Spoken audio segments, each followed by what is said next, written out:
அக்கா இல்ல, அம்மா. அம்மாவா? ஆமா, அம்மாதான். ஒரு குழந்தைய குளிக்க வைக்கிறது, துவட்டி விடுறது, பால் ஊட்டி விடுறது, ட்ரெஸ் பண்ணி விடுறது, பாட சொல்லி கொடுக்கறது, தலைவாரி விடுறது அம்மானா இவதான் எனக்கு அம்மா.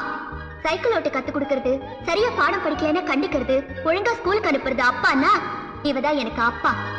செஸ் விளையாடும் போதும் குளிர் காயும் போதும் ஃப்ரெண்ட்ஸ், டான்ஸ் கத்து கொடுக்கும் போது வாத்தியார். சுருக்கமா சொன்னா நாங்க 2 பேரும் ஒண்ணுக்குள்ள ஒண்ணு. இன்னும் இதனை குழந்தையாய் பார்க்கும் இதயம் வாங்கினான். இவள் அன்னை பாதி தங்கை நீதி ஆனாளே ஆனாளே. அக்கா என்ற ஞாபகம் மறந்து போனாளே போனாளே. ஆழி சூழ்ந்த உலகிலே யாவும் அழகாச்சே. I love you. செம்பருத்தி பூ